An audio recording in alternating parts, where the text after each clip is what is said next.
Hello everyone and welcome back to my YouTube channel. So in today's video I'm going to be doing something a little bit different. So I'm going to be doing a video talking about life with dyslexia. I didn't find out that I had dyslexia until I was a lot older. It was something that I always knew that something was wrong from when I was a child, but it was never picked up. For some people, it can get picked up when you're quite young. So like, some people, they can find out when they're in primary school age or high school. I didn't find out until I went to university. So I had an assessment done at my university. So this is like all the paperwork that I got given when I found out. So I was, at the time that I got assessed for it, I was 19 and two months. So I had my assessment done in December of 2018, basically just going through, I had there's about 25 pages, I think, in this booklet altogether that literally just went through sort of I was below average for basically my reading and my writing. They went into like the reason for the referral. So I had originally got referred by student services in my uni. They went through like medical history, like just to sort of see if there was anything when I was younger, if I had any sort of late development issues, like not walking by a certain age, not talking by a certain age. There wasn't really anything there. The only really significance that I have is I have a lazy eye. I've always had that since I was 3. But nothing else. Like I always had support through primary and secondary. I had like sort of reading and writing classes and like maths to help me. It then just goes on to sort of go areas of concern. So what they had picked up on my areas of concern was my ability to effectively demonstrate my knowledge and my understanding in writing.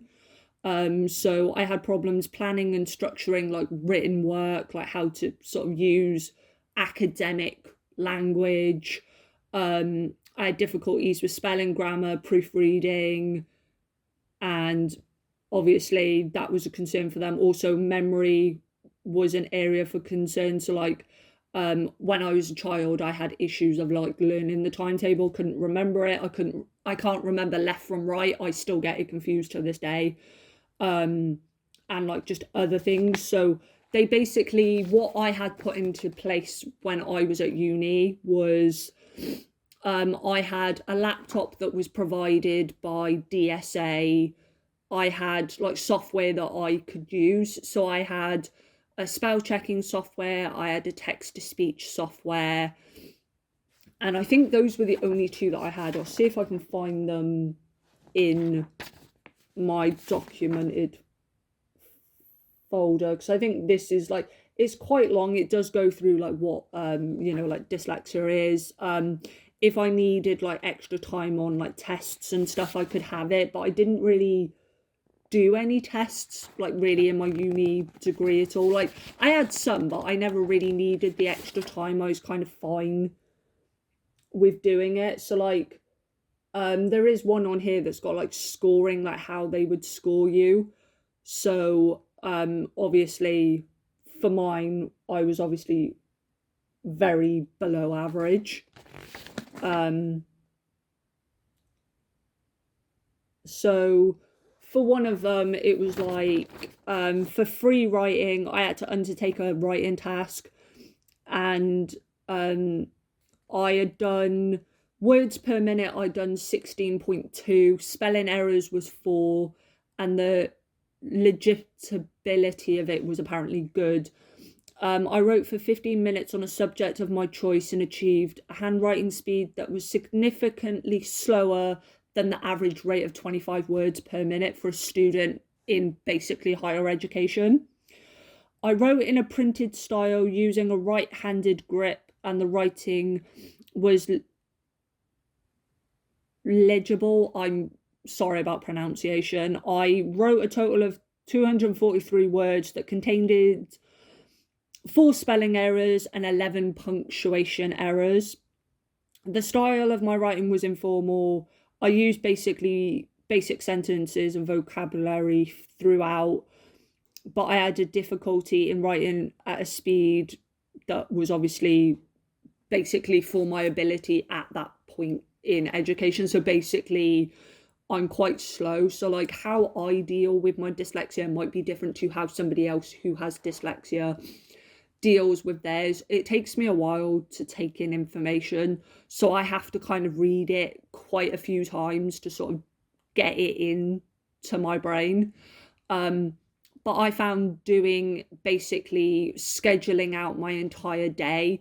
Obviously, I wouldn't always stick to it to a T. So if I said I was going to do, some work between 9 and 10, if I needed to push it back to 9:30, and then do it a little bit later, it wasn't a big deal, but I would structure what was priority that needed to be done and what didn't. I found using obviously the software that was provided for me did help me with obviously being able to spell, because I wasn't having to worry about sort of spelling it out myself. But obviously